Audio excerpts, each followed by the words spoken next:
quel repos il s'agit. C'est ça. Dans le thème du mot, c'est le repos. Chez les Juifs, aujourd'hui matin, dimanche, c'est pas jour du sabbat. Pour eux, c'est le premier jour de la semaine, dimanche. C'était hier qui était le dernier jour de la semaine. C'est ça qu'ils appellent jour du sabbat. Dis amen avec moi. Amen. Vous comprenez? Donc pour eux, le samedi pour eux, ils ne travaillent pas, ils ne font rien.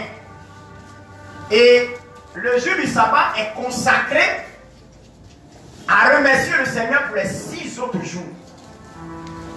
C'est un temps de recueillement à Dieu, c'est un temps où on doit passer du temps dans la présence de Dieu. C'est un temps où on doit dire à Dieu, nous reconnaissons que nous sommes encore vivants grâce à toi. C'est pas il estime que c'est le jour du repos. Seulement pour se recueillir, pour se rappeler les bienfaits de l'Éternel, pour se rappeler combien de fois l'Éternel a été fidèle à nous pendant 6 jours. Mais je vais vous relater tout à l'heure une histoire qui m'a scandalisé, qui a scandalisé le Seigneur. Parce que les pharisiens, les sadducéens, ils ne connaissent pas le sens du sabbat. Eux, ils comprennent le sens du sabbat comme quelque chose de physique. Ça veut dire qu'un jour de repos où on ne fait rien. Voilà comment eux, ils expliquent le sabbat. Un jour de repos comme on ne fait rien. Où on ne fait pas l'activité. Voilà comment ils expriment le sabbat. Or, Jésus est au-delà de ça. Et ce qui me plaît beaucoup, c'est que le sabbat, c'est Jésus lui-même. Le Seigneur, c'est lui qui a le sabbat. Pourquoi? Parce que c'est lui qui a le repos. Quand tu es dans le Seigneur, tu es obligé d'avoir le repos. Alléluia. Quel genre de repos tu as besoin ce matin? Pour des gens, tu as travaillé 6 jours et le 7e jour, tu te reposes parce que tu es fatigué. Ça, c'est pour le travail que tu as fait, tu es fatigué. Mais il y a des temps de travail aussi qui se fait où tu es plus que fatigué. La maladie peut fatiguer quelqu'un sans qu'il ne trouve un repos. La maladie peut faire que tu ne peux pas dormir. La maladie peut faire qu'il y a des choses que tu ne peux plus faire. C'est que tu as besoin du sabbat. N'est-ce pas? Tu as besoin du jour du repos. C'est ça le vrai sabbat. Le jour que tu vas trouver du vrai repos en Christ, c'est que tu es en train de faire ton sabbat.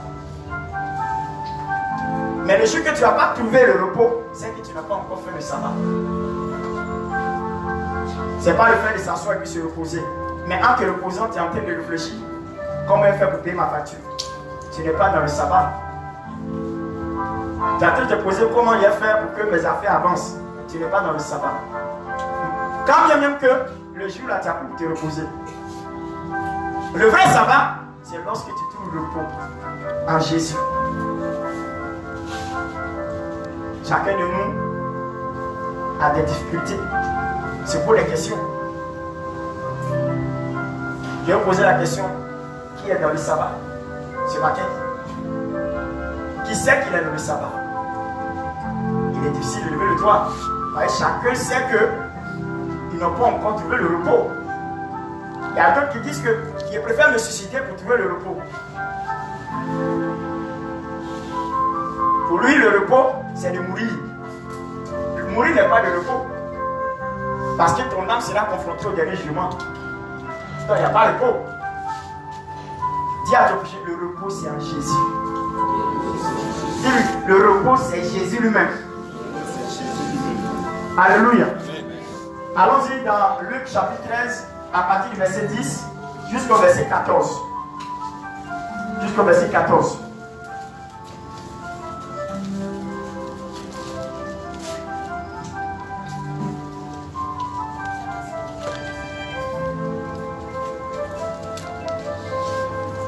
Gloire à Dieu. Luc chapitre 13, verset 10. Luc chapitre 13, verset 10. Reflète quelque chose qui m'a marqué.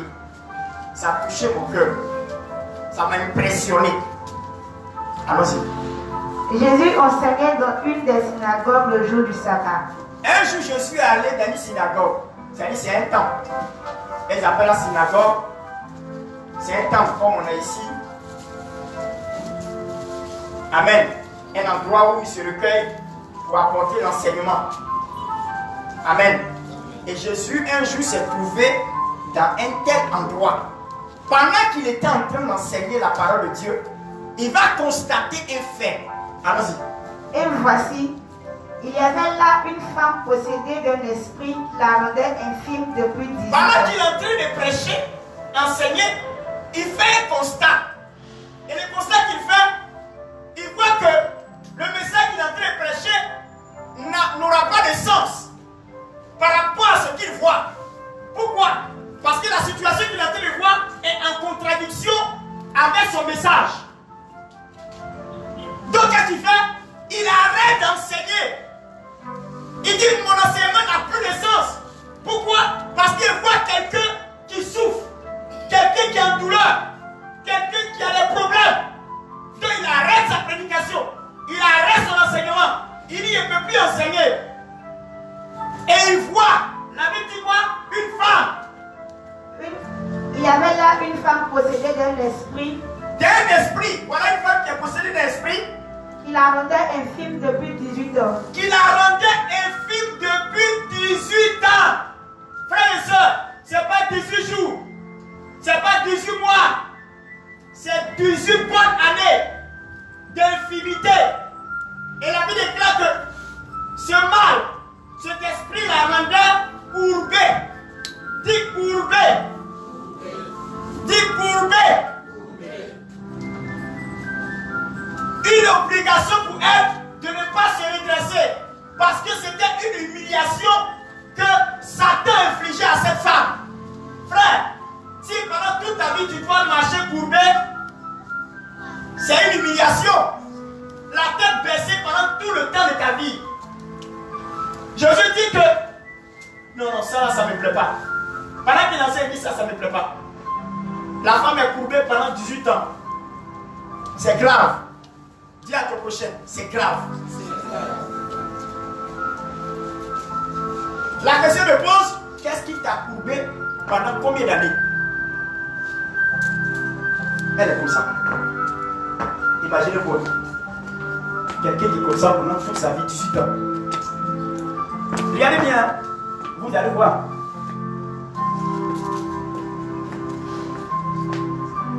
C'est grave, hein? C'est pas parce qu'elle a envie de s'abaisser, mais on l'a obligée de s'abaisser parce qu'elle est incapable de se redresser. Je ne sais pas qu'est-ce que Satan t'a fait. Je ne sais pas quelle est l'infimité qui t'a courbé. Il y a des gens qui sont courbés parce qu'ils n'ont pas d'argent. Ils sont obligés de s'abaisser devant les petits frères. Il est grand frère, mais tu dis un petit frère. Et il est obligé de t'envoyer. Ce n'est pas de sa faute, hein, mais il est obligé de t'envoyer. Tu es dans ta voiture, tu dis, grand frère, pardon, il faut aller acheter quelque chose là, viens te donner la monnaie. Tu n'as pas parti. Tu n'as pas parti. C'est pas parce que c'est mauvais, hein. Mais la situation l'oblige à aller acheter quelque chose dans la boutique pour qu'on lui donne la monnaie. Sa vie est courbée. Parce qu'il est incapable de se redresser lui-même. Pendant 18 ans, la femme était dans l'incapacité. Vous voyez, il y a des situations où Jésus n'a même pas besoin de la vie de la personne. Mais il a besoin que la personne soit au rendez-vous. Au lieu où il faut, à l'endroit où il faut. C'est tout. Par moment, Jésus n'y a pas la foi. Quand vous allez lire le texte, il n'a même pas fait référence de la foi.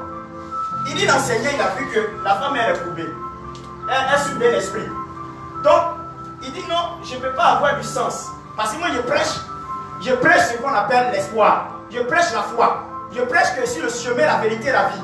Je prêche que, à part moi, il n'y a point d'autre Dieu. Je prêche que je suis au-dessus de toutes choses. Je prêche que mon nom est au-dessus de tous les noms. C'est pourquoi tout genou fléchi, tout le monde confesse que Jésus est Seigneur. Je prêche cela. Je ne peux pas prêcher, voyant que la femme est courbée. Quel est le sens de ma prédication? Quel est le sens de ma prédication?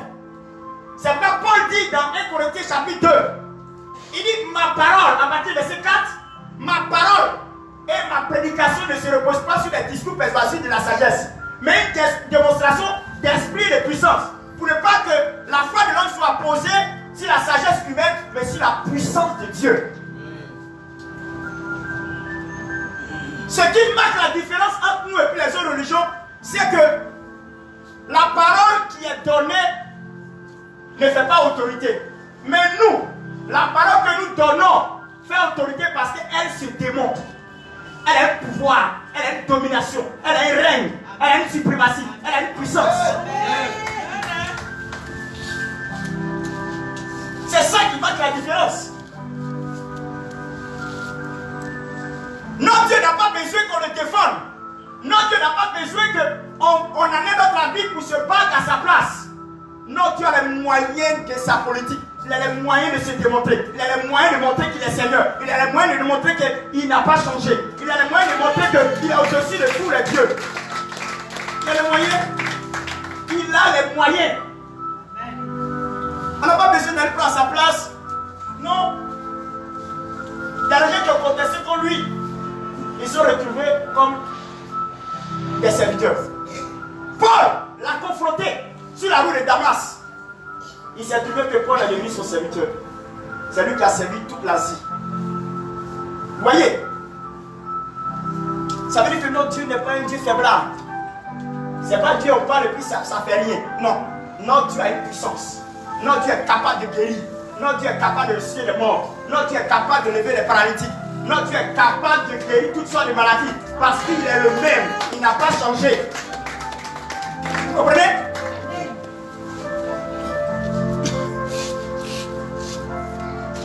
C'est comme Jésus de la peau de Jésus. Et puis il prêche. Et puis il constate. Le papa est sur une chaise roulante. Il doit arrêter ma prédication. Pour aller vers lui pour dire non. Prédication et prêche n'a pas de sens si toi tu n'as pas de repos. Amen. C'est ça. C'est ça. Il aura du repos. Il aura l'autorité. Il aura le sens lorsque le papa va se lever pour marcher. Après c'est ça. Parce que la prédication que nous prêchons n'est pas une prédication qui soit de la philosophie. Elle est une démonstration d'esprit et de puissance. Hein? C'est pas vous parler pour parler quoi. C'est vous parler puis on voit les preuves. Notre Dieu a les preuves. La Bible dit quoi? Pour finir? Oui. Elle était courbée et ne pouvait pas du tout se redresser. Au verset 12. Elle ne peut pas se redresser. Elle ne peut pas se redresser. Il y a des gens qui sont courbés, ils ne peuvent pas se redresser. Ils n'ont pas l'argent. Ils souffrent. C'est difficile. Il y a une situation qui te ronge. Tu ne peux pas te redresser. La situation t'a mis comme ça. Tu te débats, tu ne peux pas. Mais le Seigneur te dit qu'il est l'espoir aujourd'hui. Allons-y. Au verset 12, lorsqu'il l'a vu, Jésus lui adressa la parole et lui dit, Jésus lui adressa la parole et lui dit, Femme, tu es délivrée de ton infirmité. de ton infirmité. Et il lui imposa les mains. Imposa les mains. À l'instant, elle se redressa et glorifia Dieu. Alléluia! C'est ça. Elle s'est redressée. Elle s'est. Et puis elle a fait quoi? Elle a trouvé quoi son? Elle a trouvé quoi son sabbat, son repos. Voici le repos qu'elle cherchait. Tu vas à l'église chaque dimanche et puis il n'y a rien qui se passe dans ta vie. Tu n'es même pas dans un sabbat. Tu es venu seulement te balader à l'église. Le sabbat, lorsque tu retrouves le repos, c'est ça on dit tu as fêté sabbat. C'est-à-dire chaque jour de ta vie doit être sabbat. C'est pas seulement que le jour indiqué. Non, tous les jours sont des jours de sabbat pour toi. lorsque seulement tu trouveras le repos dans ces jours-là. Il n'y a pas un jour indiqué. Hein. C'est vrai qu'on dit lundi jusqu'à samedi. C'est-à-dire lundi jusqu'à samedi, ça fait 7 jours. Mais ce n'est pas le jour que Dieu parle. Il veut parler du temps où tu as trouvé le repos. C'est ça, le sabbat. Parce que c'est lui qui a le sabbat, lui-même le Seigneur.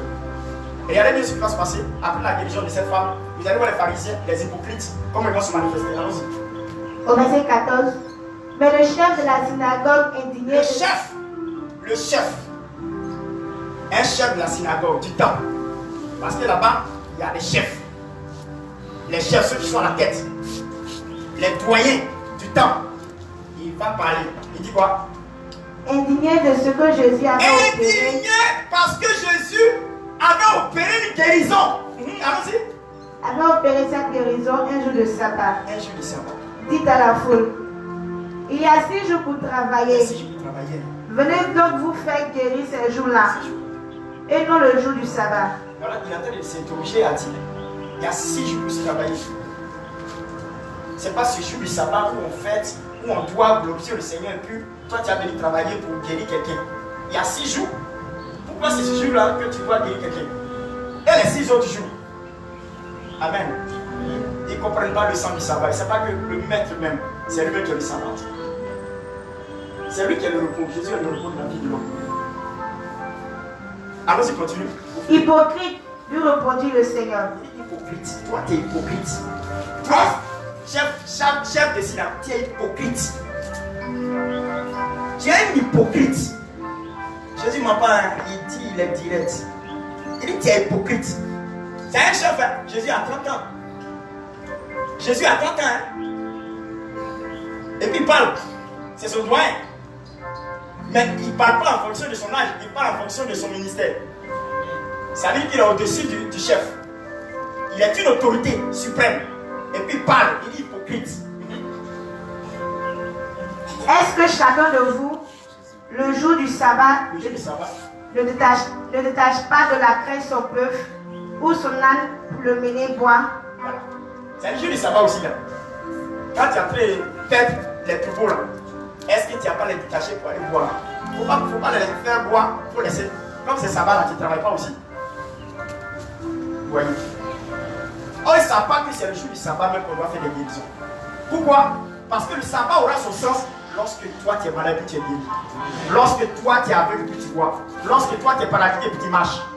Voilà maintenant le sang du sabbat. Jésus venait, il a fait exprès pour guérir, pour leur donner le sang du sabbat. Pour dire que c'est le jour du repos. Quelqu'un qui est lié, qui est attaché. Et puis lui c'est fête. Lui peut fêter. Dites-moi, il peut fêter. On dit jour de repos. Jour de repos c'est quoi? C'est pas jour de fête. Voici le 1er mai qui va venir.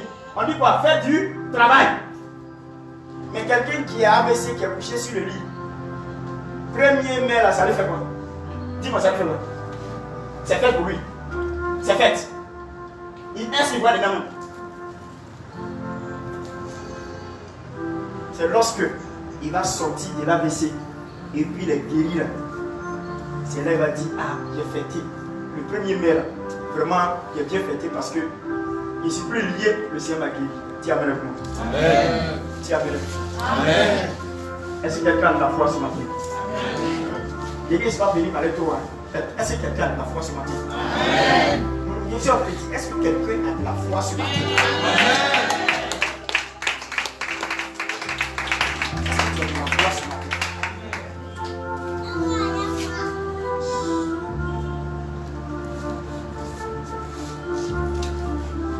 Notez seulement le verset seulement. Mais je vais relater les faits pour te préparer déjà à la foi et puis on va entrer dans la danse. Luc chapitre 17, le verset 11. Il ne faut pas lire, il faut laisser. Vous notez simplement. Luc chapitre 17, le verset 11. Et dans Luc chapitre 17, le verset 11, on parle de l'histoire des 10 lépreux. J'ai même échangé avec ça hier avec un couple ici. Le couple à Samoa, on a échangé dessus. Mais je veux faire savoir quelqu'un. Je vais vous faire savoir quelque chose sur ce test.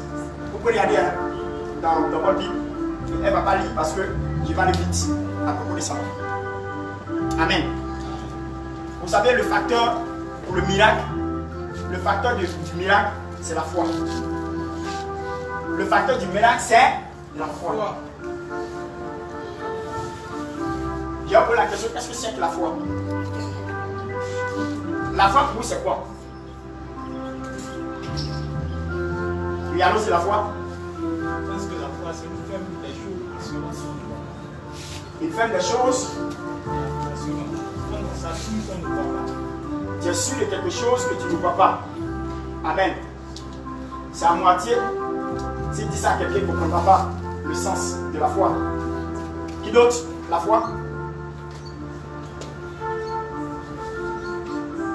Hein? Qui d'autre la foi? Qui d'autre? Qu'est-ce que c'est que la foi? Pour vous, qu'est-ce que c'est que la foi? Les gens parlent de foi tous les jours. Parce qu'il y a dit quelque chose. Le facteur qui sauve. Le facteur qui sauve et le facteur qui guérit, c'est la foi. C'est quoi la Bible dit quoi? Dans Ephésiens chapitre 2, verset 8. C'est mon verset phare. Pourquoi? Nous sommes sauvés par grâce au moyen de notre foi. C'est au moyen de la foi que nous sommes sauvés. C'est au moyen de la foi aussi que nous sommes guéris. C'est quand Jésus guérit quelqu'un, il dit, va, ta foi t'a sauvé, ta foi t'a guéri. Le facteur foi est indispensable dans la vie du chrétien. Pourquoi? Parce que il est vraiment impératif que tu aies la foi. Dieu veut que tu aies la foi. Une petite foi suffit. Parce que la foi est progressive. La foi est progressive. Elle grandit au fur et à mesure. Donc tu n'as pas besoin d'avoir une grosse foi, un coup, non. Une toute petite foi, comme un grain de sénévé. Ça suffit pour un miracle. Il suffit seulement que tu crois. J'ai fait un séminaire ici sur 4 dimanches où j'ai enseigné la foi. Maintenant, si je définis la foi comme F-O-I, F-O-I, force qui opère dans l'invisible. Force qui opère dans l'invisible. C'est une force que tu ne vois pas. Mais lorsque tu commences à l'activer, elle finit par se démontrer en voyant la personne qui était malade se lever à marcher. Or, tu ne vois pas. C'est que c'est une force qui est vraiment invisible. C'est une force aussi qui a opéré dans l'invisible. Amen. Amen. Voilà comment il est fini. Mais la foi, c'est une autre chose. Jésus parle à Thomas dans le livre de Jean. Dans Jean chapitre, si je me rappelle bien, chapitre 20. Je crois bien, verset 28. Je crois bien. Non, oui, Jean 20, 28. C'est ça, non? Voilà, on dit quoi là-bas? Jean 20, 28, dis quoi? Heureux! C'est parce que tu m'as vu que tu crois. Allons-y. Au verset 28, Thomas lui répondit, mon Seigneur et mon Dieu. Jésus lui dit, parce que tu m'as vu. Parce que toi, Thomas, tu m'as vu. Tu as cru. C'est pas tu as cru. Mais comprends-moi la révélation, je vais te donner la révélation. Je te donne la révélation ce matin. Allons-y. Heureux. Parce que tu m'as vu, tu as cru. Heureux ceux qui n'ont pas vu et qui ont cru. Voici la foi. La foi n'est pas seulement de voir et de croire. La foi est aussi de croire sans voir. Il y a rien dans ma main. Il y a dit à mon papa, lève-toi et marche. Pour quelle raison? Il y a quoi? Il y a rien dans ma main. Il lui dit, il faut te lever et marche. Mais la Bible dit que le fait que tu crois à la parole qui a été relâchée de ma bouche, tu es dans la foi. Et quand tu es dans la foi n'échoue jamais. Dis Amen avec moi. Amen. Dis à ton prochain, la foi n'échoue jamais. La foi n'échoue jamais. La foi n'échoue jamais. Dites-moi, depuis que vous lisez la Bible, qui a utilisé la foi et qui a échoué? Depuis que la Bible existe, quand tu lis de la Genèse à l'Apocalypse qui a utilisé la foi et puis ça n'a pas marché. Tous ceux qui ont pris la foi, il y a un miracle. C'est pas aujourd'hui notre foi va échouer. La foi n'échoue jamais. Et pour que tu aies la foi, la Bible dit dans Romains chapitre 10 verset 17, la foi vient de ce qu'on entend et ce qu'on entend vient de la parole de Christ. La foi vient de ce qu'on entend. Si tu n'as rien entendu, tu ne peux pas avoir la foi. Ça veut dire que la foi, c'est la parole de Dieu. Quand tu écoutes la parole de Dieu, ça produit en toi la foi. C'est pour ça que quand j'ai essayé de simplifier cette phrase, la foi vient de ce qu'on entend et ce qu'on entend vient de la parole de Dieu, j'ai vu que c'est une répétition. Moi, je soustrais. La foi vient de la parole de Christ. C'est tout. Si la prédication qu'on prêche et tu commences à croire que cela est la vérité, tu commences à avoir la foi. Et cette foi-là, elle ne ment pas. Elle produit du miracle. Amen. Amen. La foi, la produit du miracle. Dis la foi produit du miracle. La foi produit du miracle. Alléluia. Alléluia. Amen. C'est ça. Entends. Prête ton attention pour entendre. Dispose ton cœur pour entendre. Ça va produire en toi le miracle, la foi. Ce qui me plaît beaucoup, quand tu veux aller plus loin, quand il y a la science et puis la foi. La science, c'est la démonstration sur les choses qui sont évidentes. La démonstration des choses évidentes. Ça veut dire des choses qu'on peut voir, on peut toucher. Des choses palpables, on peut palper. Ça, c'est la science. La science te dit que quelqu'un a un cancer, on va faire thérapie. On essaie de faire des... On appelle ça comment? Chimio. On fait des analyses pour voir à quel niveau et puis quel type de cancer la personne a. On arrive à diagnostiquer pour savoir. En fonction de ça, on essaie d'adapter un traitement en fonction de cela. N'est-ce pas? C'est beaucoup long, le processus. Si la personne est mal en point, c'est pas sûr qu'il pourra tenir jusqu'à ce qu'on finisse de faire des analyses et on finit même à adapter un traitement à son sujet. Il serait bien mort. Ce que la science rend long, la foi rend sa cour. C'est ce qui est en train de te faire savoir. On dit quelqu'un a un sida, on dit qu'il faut faire antirétroviraux, c'est long. La foi dit je guéris. La foi n'a pas besoin d'explication, la foi a besoin seulement que tu crois. Comment ça s'est passé? Ça a fait comment? Comment là? On ne pose pas de questions dans la foi. La foi n'a pas besoin de tes explications ni de tes commentaires. La foi a besoin que tu crois. Tu crois que Dieu peut faire, tu dis oui, c'est fait. Amen. C'est simple. Il y a des gens qui raisonnent. La foi ne raisonne pas. C'est la science qui raisonne. Parce qu'il doit démontrer pourquoi la personne a eu ça. Mais la foi ne raisonne pas. La foi croit.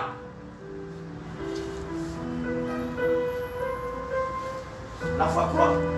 C'est pour comme ça. La foi est une folie. J'ai dit à quelqu'un ici qui enseignait, je lui ai dit, celui qui est fou à la foi et celui qui a la foi est fou. Celui qui est fou à la foi et celui qui a la foi est fou. C'est-à-dire si tu veux avoir la foi, il faut être folle, il faut être fou. Si tu n'arrives pas à cet état de folie, tu ne peux pas avoir la foi. Et elle dit comment ça? Elle dit regarde le fou. La science dit que tu ne te laves pas pendant combien de temps, tu vas avoir des infections. La science dit que tu manges une nourriture décomposée, tu vas avoir des infections. Depuis que vous connaissez le fou du quartier, il n'est pas là.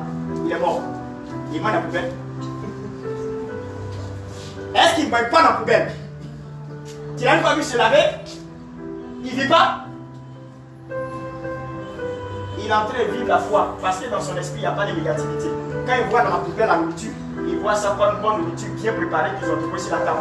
Et puis ils mangent à l'appétit. Si tu passes à côté de lui, il rote, il fait pour savoir qu'il est rassasié. Pourquoi? Parce que dans son esprit, il n'y a pas de doute. Dans son esprit, il n'y a pas quelque chose qui est négatif. C'est le négatif dans notre cerveau qui nous fatigue, qui supprime la foi. Le doute supprime la foi. Tant que tu vas croire que Dieu est capable, il n'y a pas de limite à ça. Mais il y a combien de personnes qui peuvent croire en ça? Les gens ont la foi, mais n'ont pas l'audace. Parce que c'est l'audace qui démontre que tu as la foi. Voilà. Il y en a qui a la foi. Tu as la foi, c'est vrai, il faut démontrer encore. Il dit, crois, il faut démontrer. Tu dis, tu crois, il faut démontrer. Si le Seigneur dit à mon papa, sans même que je le prie, il dit, lève-toi et marche. Et qu'il ne doute pas, il va se lever et marcher. Ça ne dépend pas de moi. Ça dépend de lui qui est en haut et puis de lui. Alléluia. C'est simple. Il faut croire simplement sans poser. Est-ce que ça va? Quand j'ai essayé de lever mon pied là, est-ce que tu n'es plus dans la foi, tu es dans la science? Au moins tu as dit, je m'en fous de ça, il est fait. Parce qu'il croit que Jésus est Seigneur. C'est fait. Tu es dans la foi. Et la foi n'échoue jamais. Sachez-le. La foi n'échoue jamais. Il ne dit même pas, il dit jamais. C'est une négation, jamais. C'est pas. Pourquoi tu t'inquiètes? Oh, tu sais que Jésus est capable de tout. C'est que tu n'as pas de foi. Ce que tu veux là, tu l'as. Mais tu ne sais pas. Regarde. La plus grande révélation que l'homme a eue dans l'histoire de sa vie, c'est le sacrifice à la croix. Il y a une phrase qui m'a donné la possibilité de croire qu'il n'y a rien qui soit au-delà de cela. Il a dit, tout est accompli. Ce que tu es en train de rechercher, tu penses que ce n'est pas là. Hein? La croix t'a donné ça, c'est là. Mais c'est la force que tu n'as pas pour aller prendre. C'est ça qui est la foi. Guérison, il a bien fait. Enfant, il a bien fait. Maria, il a bien fait. Tante, il a bien fait. Mais tu n'as pas suffisamment de foi pour aller prendre le magasin. Sinon, il a un grand magasin où se trouvent les pieds de l'échange. Si les hommes savent faire des pieds de l'échange, ce n'est pas Dieu qui ne sait pas faire.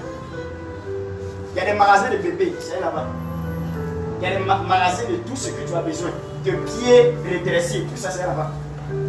Mais tu n'as pas de foi pour aller prendre. Sinon, Jésus a fait ça là. C'est la foi qui nous manque. Nous manquons beaucoup de foi. Nous manquons beaucoup de foi. Chacun de nous manque beaucoup de foi. Tu vois la personne en train de pleurer. Oh, Jésus a tout payé à la croix. Tu pleures pourquoi? Au lieu de pleurer là, il faut te lever. Il faut être une personne audacieuse. Je vous parle de Luc chapitre 17, verset 11 rapidement. Amen. Amen. Amen. La Bible dit que c'est l'histoire des 10 lépreux. Dis lépreux. Tu vas le vite. Hein? C'est pour illustrer, pour vous démontrer la fin des choses. Dis les lépreux.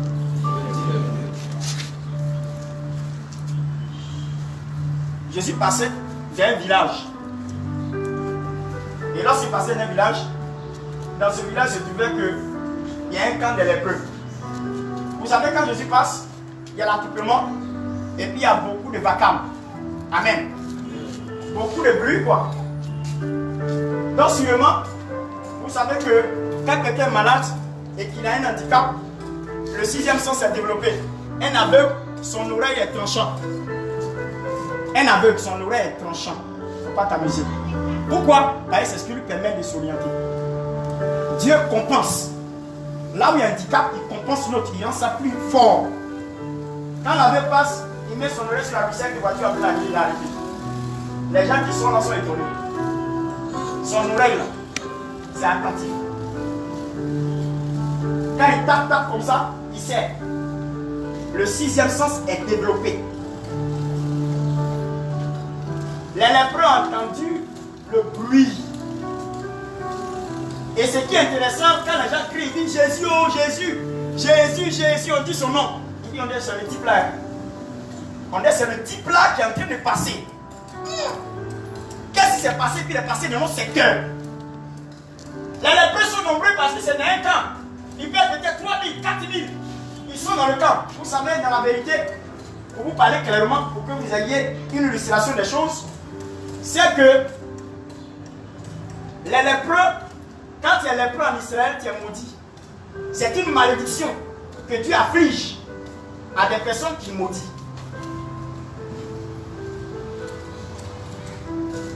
Et dans la Bible, couramment, Dieu frappait ses ennemis, frappait ceux qui étaient désobéissants, rebelles, par 2 maladies. Les hémorroïdes, coco, et puis la lèpre. Donc, vous ne pensez pas que c'est maintenant coco là, c'est maintenant on sait. Il y a longtemps même coco là, ça existe. Voilà. Les hémorroïdes, Dieu frappait ses ennemis par des hémorroïdes. Ça est dans la Bible. Dans ton coco là, si c'est trop la faute, tu peux te dire que Dieu t'a pas maudit. Ça aussi c'est vrai aussi. Ah, c'est ça, hein.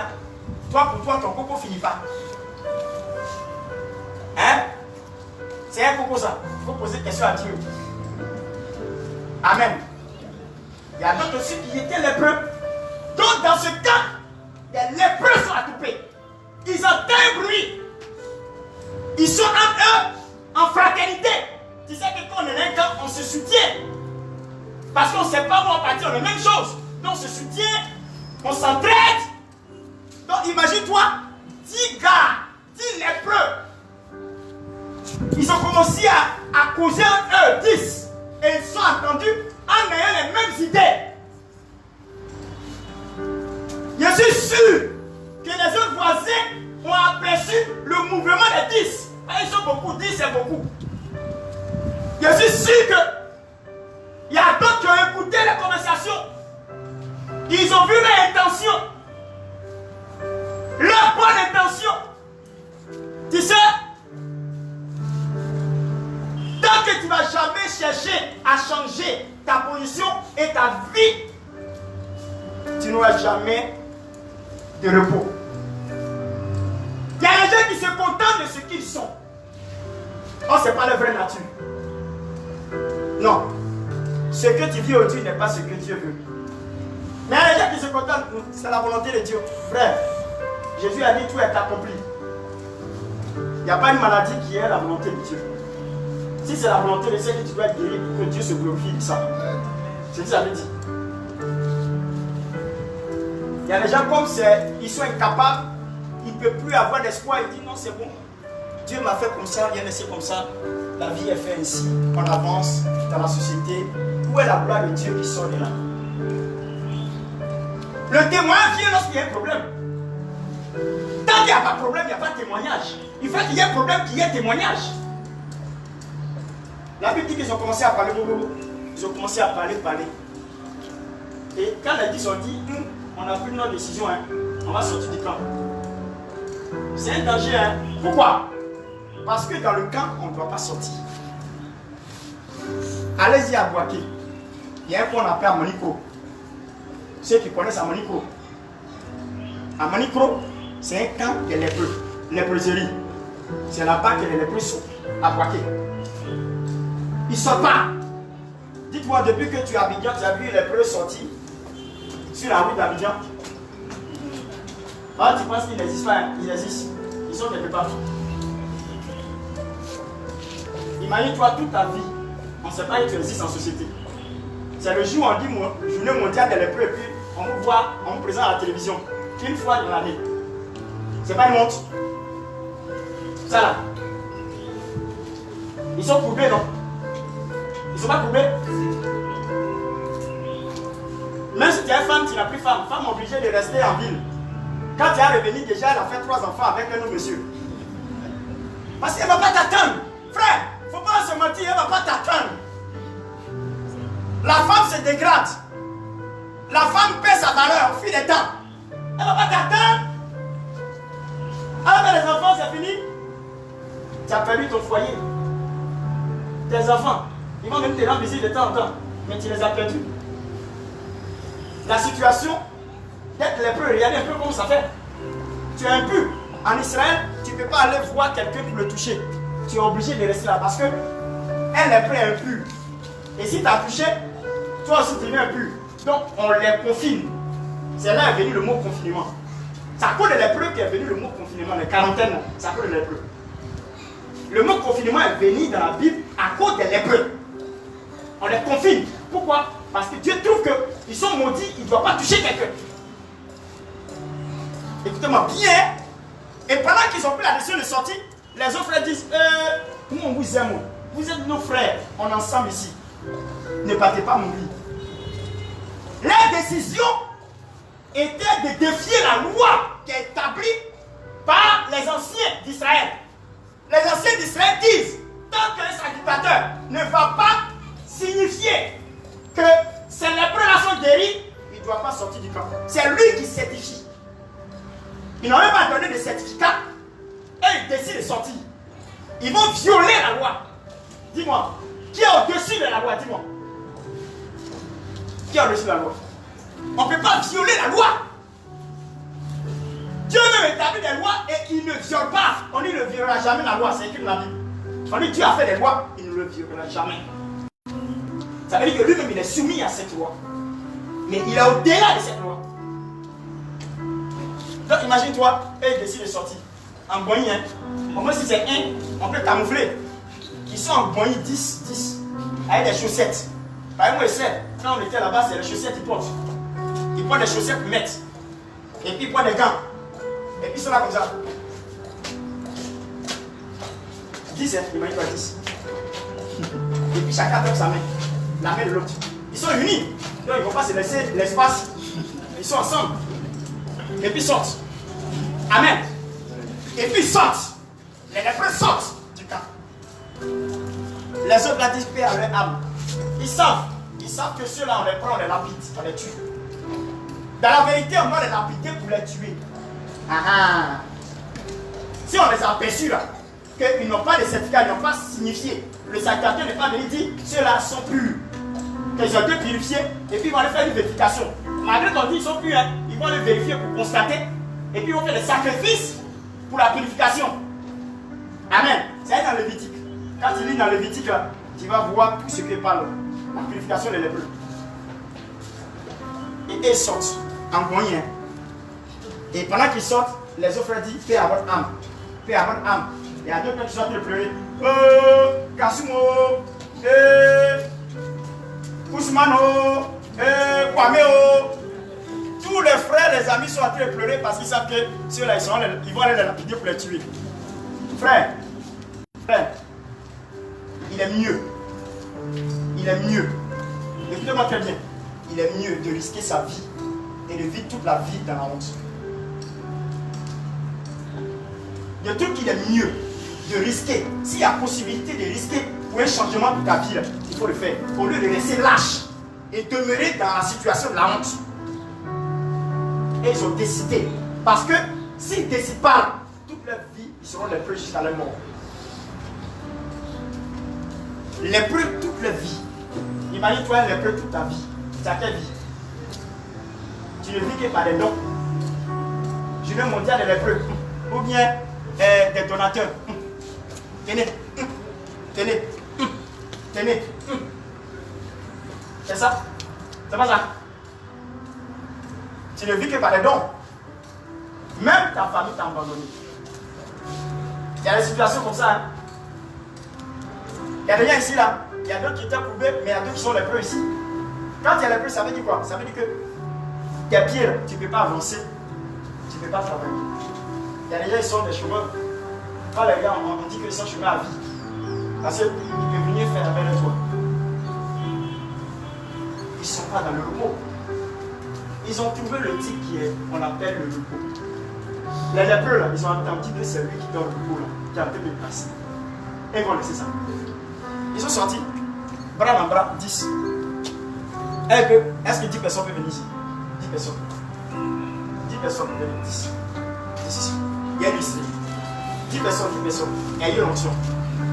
10 personnes. Venez, 10. 10. 10 personnes. Venez, arrêtez-vous là. 10 personnes. 10. Vous êtes sanctifiés à la grâce de Dieu sur votre vie. Vous n'êtes pas lépreux.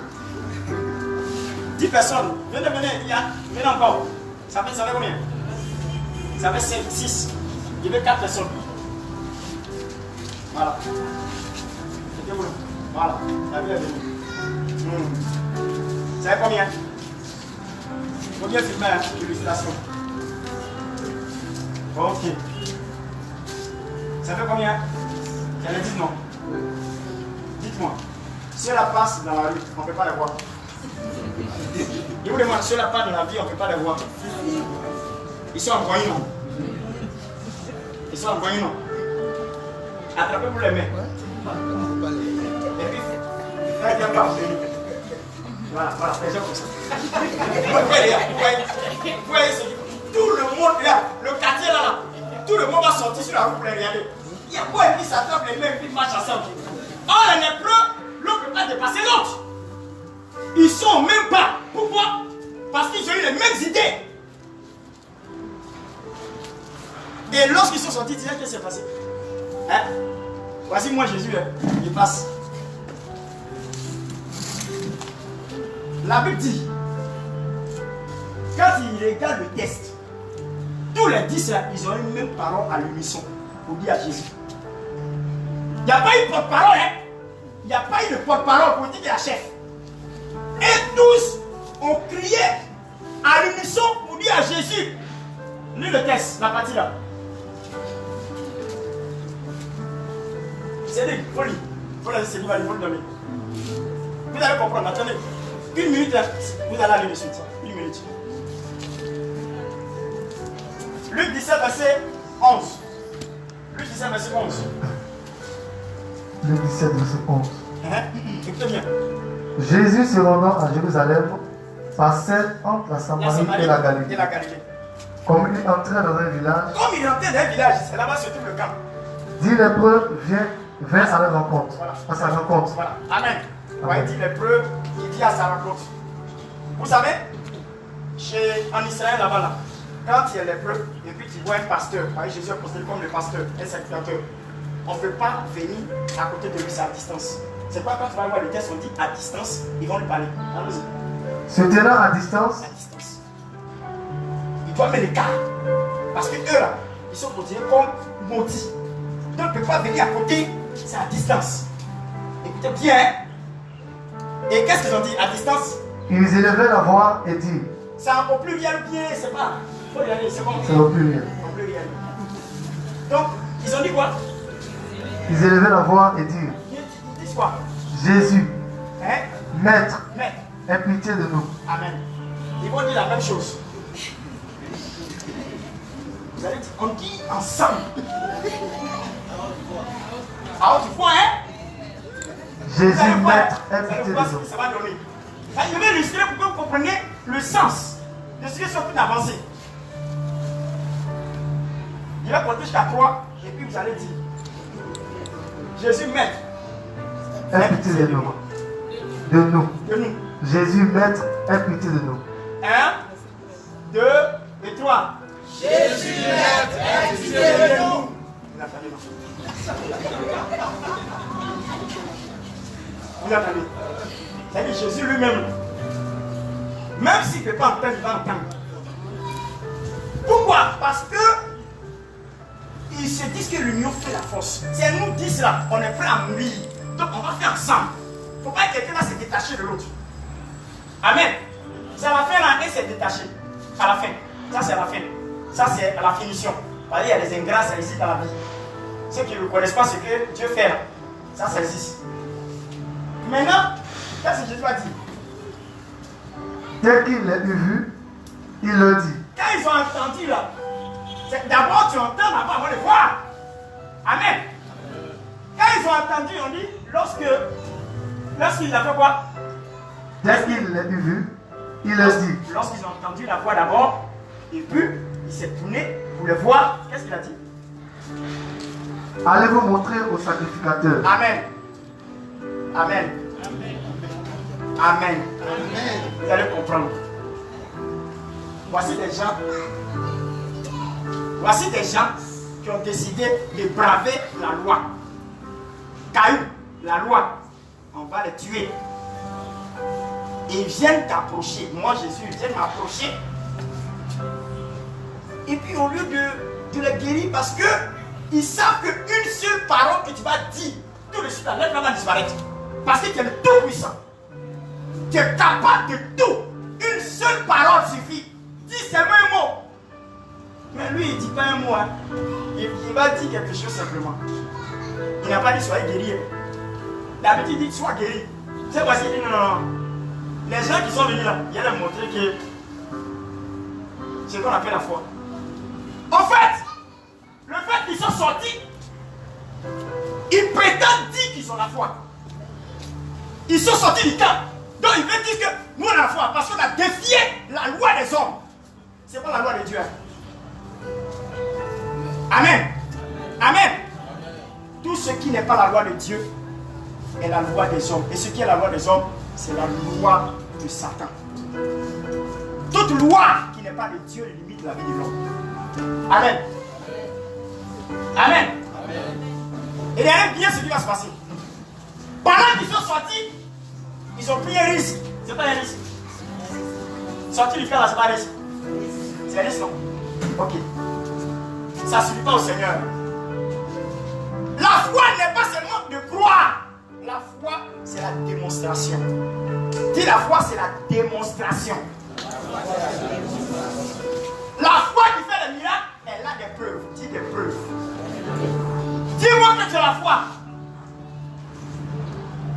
Dis-moi que tu as la foi. Mais montre-moi tes œuvres. La foi se nourrit des œuvres. La foi est capable à partir des actions qu'on pose. Si tu as la foi que tu ne poses pas d'action, tu ne peux pas savoir que tu as la foi. Ils sont sortis du camp. En partant, Jésus va leur dire quoi? Jésus dit quoi là-bas? Et pendant qu'il y allait, il dit quoi? Allez se présenter au sacrificateur. Au pasteur. Amen. Le pasteur, le sacrificateur, là, dans le temps avant, ils sont dans les synagogues. Ils sont dans les temples. Pasteur là, avant, il n'a pas maison ailleurs. Hein. Il dort dans le temple. C'est là-bas il habite. Avec les lévites. Ceux qui servent, les appelés là, ce sont les lévites qui travaillent dans le temple avec le pasteur. Oh! Un lépreux n'est pas habilité à rentrer dans le temple. Papa, un lépreux n'est pas habilité à rentrer dans le temple. Jésus dit allez-y, allez vous présenter au pasteur. Oh, lui n'est pas au bureau, il est dans le temple. Il faut comment? Ce qui m'a plu. Ce qui m'a plu. Ils disent on est bien au dehors, on a bien violé. Nous on est bien au dehors, on a bien violé. Où on est là, c'est qu'on doit mourir. C'est mieux que nous allons tuer. La foi, c'est de prendre des risques devant Dieu. Amen. La foi, c'est de prendre des risques devant Dieu. Quelqu'un qui n'est pas prêt à prendre des risques devant Dieu, c'est qu'il n'est pas encore arrivé à la foi. Il va prendre un risque.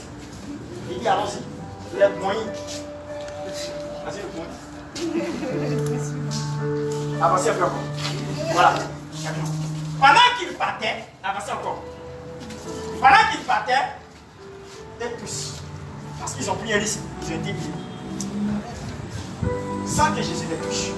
Pourquoi? Parce qu'ils ont pris un risque. Alléluia. Alléluia. Amen. Alléluia. Amen. Quelqu'un qui n'a pas visa. Quelqu'un qui n'a pas visa, n'a pas passeport. Et qui veut voyager. Il se lève au matin, ça va à l'aéroport. On va aller voir les avions, voir un peu comment ça se passe. C'est la foi.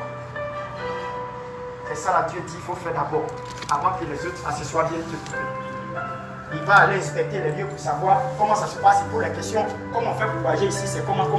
Quand Dieu voit son état d'esprit, malgré qu'il n'a pas de passeport, avant de dire visa, il n'a même pas de papier. Le fait de faire ça, Dieu dit il a la foi. Les autres choses vont venir. La foi active les provisions. La foi active les provisions. La foi active les provisions pour accomplir la vision. Quand c'est la foi, Dieu permet que tes provisions soient activées. Tu vas trouver tout ce qui est nécessaire pour te permettre d'accomplir ta vision. Alléluia. Alléluia. Alléluia. Alléluia. Ils ont été guéris. Je n'ai pas terminé le reste. Parce qu'il y a 9 dedans qui sont ingrats et puis il y a un seul qui est reconnaissant. Dans tout ça, il y a un dedans. Hein? C'est qui? Chacun m'a dit c'est quoi? C'est la vieille. Est-ce qu'on peut acclamer le Seigneur? C'est la vieille. C'est la vieille. Ça veut dire là. Ils n'ont pas venu dire merci. Hein? Bah, ils se disent que c'est eux-mêmes qui ont fait, ils sont guéris. Moi, c'est quelqu'un qui a dit, allez-y. C'est un étranger. On dit un étranger, ça veut dire qu'il n'est même pas d'Israël. C'est-à-dire qu'il n'est pas conformé à la loi d'Israël. Il est venu pour dire merci à Dieu, pour rendre grâce à Dieu. Elles sont acclamées le Seigneur. Alléluia. C'est ça la foi. Amen. Dis à ton prochain, c'est ça la foi. Dis à ton prochain, c'est ça la foi. Dis-lui, c'est ça la foi. Tu pleures, tu t'inquiètes. La foi peut changer la vie de quelqu'un. Dieu nous a tout donné, mais c'est la foi qui nous manque. Afin d'activer et posséder ce que nous revient de toi. On a tout, hein. Tout ce que tu recherches là, ça est là. C'est pas parce que tu as parti chercher, hein. Ça est là. Mais c'est la foi qui va te permettre d'aller prendre. La guérison là, ça est là. Et c'est la foi qui te fait. Tu crois que Jésus est capable? Tu crois? Comme les lépreux. Tu es prêt à prendre celui ce matin. Tu es prêt à prendre celui ce matin. Amen. Ça me plaît. Cette histoire me plaît. Alléluia. Alléluia. Alléluia. Qui a la foi ce matin? Qui a la foi ce matin? La Bible dit dans 1 Corinthiens chapitre 4 verset 20. Le royaume de Dieu ne consiste pas en parole mais en puissance. En puissance. Quand on parle, il y a action. Dans l'histoire, tu crois que Dieu peut changer ton histoire? Ta foi suffit seulement. Tu sais, souvent, Dieu ne peut pas faire les miracles dans la vie des gens parce que eux-mêmes cherchent la solution dans leur tête. Ils ne laissent pas le Seigneur s'occuper d'eux et son âme. Comment il fait? C'est ça, comment? Comme ça, eux-mêmes cherchent la solution. Il faut faire confiance à Dieu. La foi. Quand tu as foi en Dieu, là, lui-même, tu as la solution de ta vie. Alléluia. Alléluia. Madame Gopi, tu as la foi? Hein? Tu crois que Dieu peut faire des choses avec toi? Hein? Tu crois que Dieu peut faire des choses avec toi? Tu crois? C'est sûr? Tu crois que Dieu peut faire des choses avec toi? Dieu peut t'utiliser pour changer M. Gopi? Tu crois? Tu es sûr? Tu es sûr? Hein? Tu crois que ton mari va se lever Bible? Et puis tu es sûr? Tu crois? C'est la foi. Il ne faut pas poser des questions. Mais ce profil-là, j'aimerais le voir là.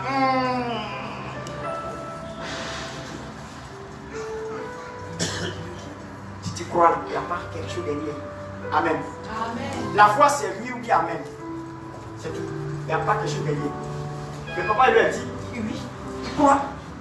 Derrière là, c'est plus important. La Bible dit dans le livre de Marc, chapitre 11, verset 24. Et c'est pour cela. Tout ce que vous me demandez en priant, sachez que vous l'avez reçu et vous verrez ces choses s'accomplir. C'est simple. Pendant que tu es en train de prier, il faut te dire que c'est fait déjà. Avant même que tu ne vois le résultat. C'est ce que ça veut dire. La foi, c'est ça. On dit croire sans voir. Pendant que tu pries, tu te dis c'est bien fait. À la suite, tu vas voir l'accomplissement, la matérialisation de ce que tu as prié. Alléluia. Moi, j'ai expérimenté beaucoup de choses. C'est parce que je suis fort, mais parce que j'ai la foi. Je crois que Dieu peut faire. Les guérisons, les cancers, les situations aussi dramatiques. À moins que Dieu soit dans ton problème, là il ne peut pas résoudre, c'est lui-même qui est ton problème. Mais si c'est Satan qui est dans ton problème, il sait que Dieu peut l'utiliser pour résoudre. Voilà. Sinon, quelqu'un que Dieu a bloqué, toi qui es pasteur, tu peux le bloquer. Dis-moi, toi, tu es passé, tu es débloqué. Voilà le problème. Sinon, si c'est Satan qui a bloqué, non, Dieu va utiliser son secteur pour débloquer. Voilà. Ça, c'est aussi clair. C'est aussi clair. Qui c'est qu'il a besoin de quelque chose? Qui c'est la terre miracle? Qui c'est qui la terre miracle? C'est simple. Le miracle, c'est pas forcément que tu tombes. Le miracle, c'est pas simplement que tu cries. Le miracle, c'est pas forcément que tu tombes en place. Le miracle est simple, c'est dans le cœur. Tu crois et puis on dit c'est fait. Tu t'en vas et puis tu vois le résultat. Tranquille. Dieu peut te guérir sans que tu aies des émotions, des sensations, des sentiments. Amen. Il peut te guérir tranquillement. Tes larmes peuvent couler tout sur moi et puis tu es guéri. Il peut te guérir. Tu vois la chaleur traverse ton corps et puis tu es guéri. Dieu peut te guérir. Tu peux avoir une fraîcheur et puis tu es guéri. Amen. Dites Amen avec moi. Amen. Alléluia. Amen. Ça va mon papa? Ça va? Est-ce qu'on peut donner un micro? Il va témoigner puis il va continuer le message. Son témoignage est important. Il m'a dit qu'il veut témoigner aujourd'hui. Donnez-le un micro.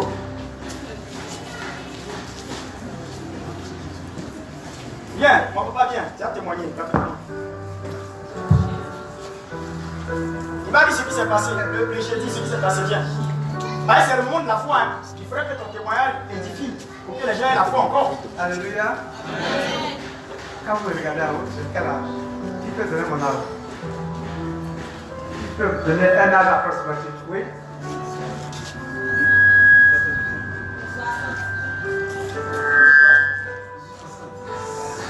Oui, elle est dans le